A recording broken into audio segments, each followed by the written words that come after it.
Здравствуйте, мои дорогие, и добро пожаловать на мою любимую кухню, где мы с вами готовим все вкусно, красиво, быстро, но главное полезно. Дорогие мои друзья, сегодня мы с вами вместе спечем, по-моему, самый модный пирог этого сезона с грушей и сыром. И я решила этот рецепт сделать именно сегодня, потому что ко мне сейчас приедет брат с племянником, не ко мне, а к нам. И, естественно, что-нибудь такое вот после ланча, под бокальчик винца, пойдет наш полезный пирог. Так что делается он элементарно, быстро, и он очень и очень вкусный. Его можно готовить как в аэрогриле, но я его сегодня буду печь вместе с вами в духовке. Ну что, идемте готовить?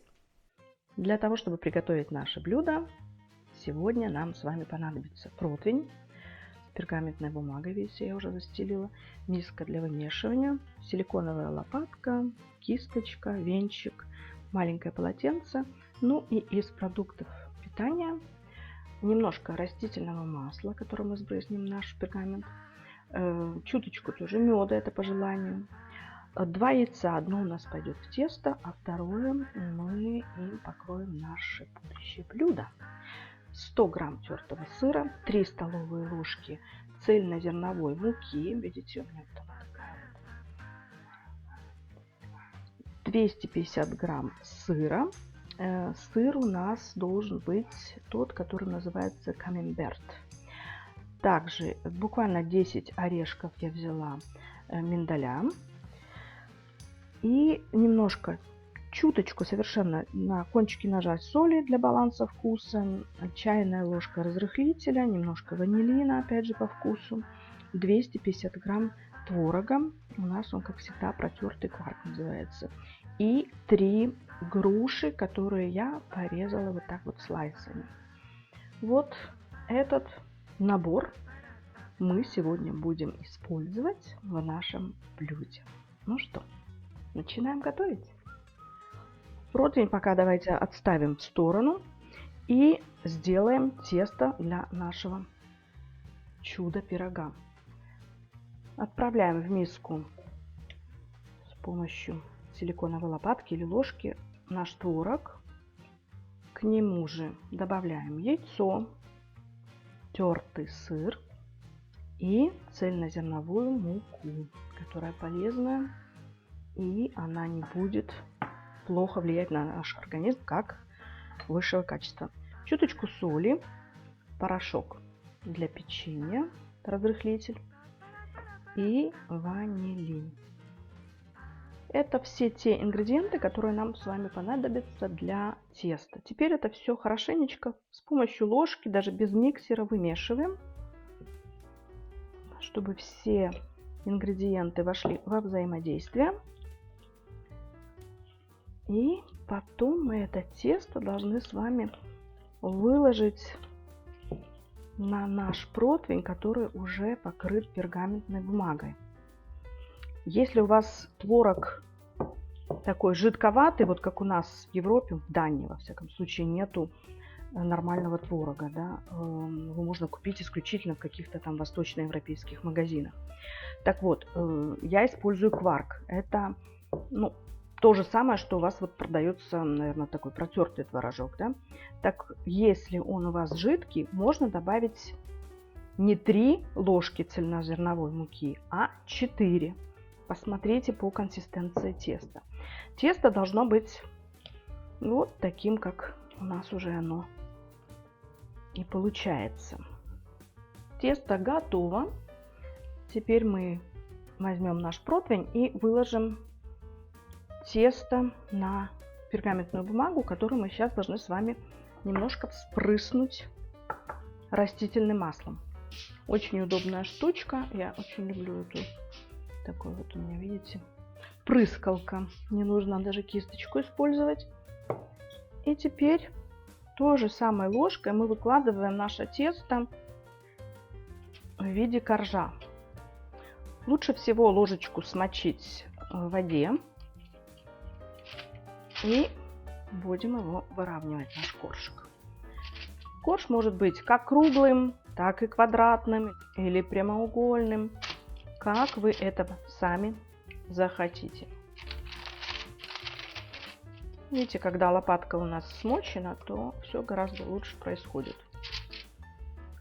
Ну, в принципе, можно это сделать и ручками. Вы знаете, гораздо удобнее, чем лопаткой. Вот честно, я сейчас руки немножко смочила в воде. И гораздо проще, чем лопаткой. Делайте так, как вам удобно.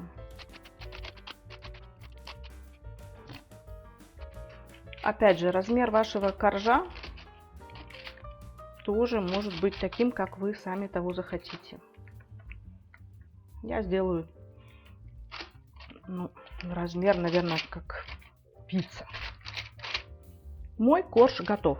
Теперь мы с вами берем нашу чудесную грушу и сыр и перекладываем ее так вот слайсиками. Грушка, сырок. Можно под грушу положить, можно на грушу, как вам будет угодно и как вы того хотите. Я вот так вот буду перекладывать нашу эту прелесть. И теперь серединочку тоже отправляем наши мелкие части грушки. Смотрите, как у нас прямо все получилось, как и должно было. Прям все у нас распределилось, и такая красота у нас получилась. Вот. Смотрите, как у нас все равномерненько и точно прям на этот пирог получилось, на этот размер коржа. Теперь отправляем эту всю прелесть грушевую в духовку, которую я уже включила на 180 градусов. И опять же смотрите по своей духовке. 35 минут или 25 у вас уйдет, или 40.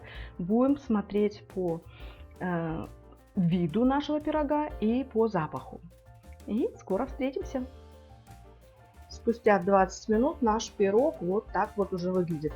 И сейчас самое время взбить яйцо и сделать last touch. Покрыть яйцом наш пирог и притрусить орешками. И если есть желание, немножко полить медом. Достаем наш пирог из духовки. Пусть он немножечко здесь так вот красиво постоит.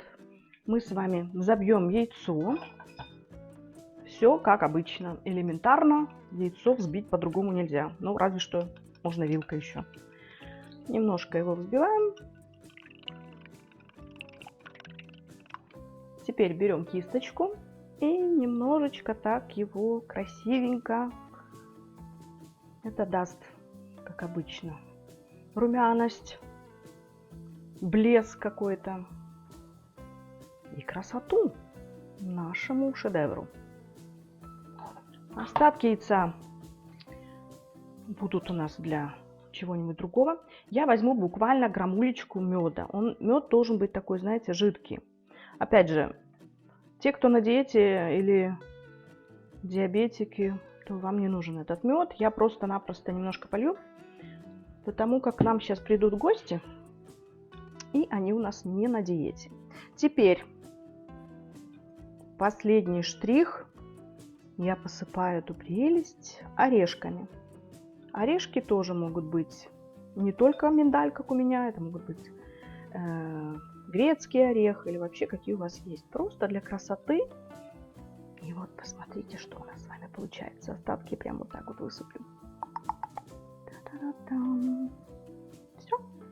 Теперь, мои дорогие, отправляем наш пирог еще буквально на минут 5-10. Смотрите по своей духовке. До полного приготовления. Он уже практически готов, но тем не менее немножко еще его подрумяним вместе с орешками. Så, Erika. Hvordan smager det? It's very good? Окей. Наш Эдгар никогда не ел сыр, а сейчас кушает пирог с сыром. Как тебе, вкусно? Да, очень. Очень вкусно. Улыбнись для приличия. Дорогие мои, посмотрите, какое чудо у нас с вами получилось. Запах совершенно чарующий по всему нашему дому. Вот так выглядит наш пирог. Видите, тесто тоненькое, хрустящее, так предполагаю, судя по звуку. И выглядит великолепно. И мне очень-очень интересно этот пирог сегодня подать, как я уже сказала, своему племяннику, которому 12 лет и который вообще не ест сыр. Вот я вам потом обязательно расскажу, как он отреагировал, потому что я его периодически приучаю, знаете, он у меня научился есть рыбу, рыбные котлетки, вот. Сегодня будет эксперимент с сыром, и я думаю, он с удовольствием съест это чудо, которое мы с вами только что сделали. Так что, мои дорогие, пирог я поставлю, ну, немножко тяжеловатый. Все просто, быстро, полезно. Муки у нас нету здесь, вот этой высшего сорта, которая белая. У нас здесь цельнозерновая мука и буквально 3 столовые ложки. Сыр, творожок, все это полезненько. Белковый получился у нас пирог, груша. Можете не поливать его медом, как я уже тоже ранее говорила. Это по желанию. Я так, знаете, потому что попытаюсь накормить племянника. Вот. Так что все вкусно, полезно, быстро и, главное, красиво. И такой пирог можно подавать как кофе, так и к хорошему бокалу вина.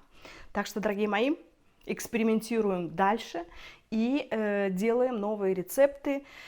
Ну, конечно же, помним о том, что мы едим, чтобы жить, а не живем, чтобы есть. Ну, дорогие мои, спасибо, что были сегодня вместе со мной. И до новых встреч, до новых вкусных, полезных и красивых рецептов. С вами была ваша Виктория. Пока!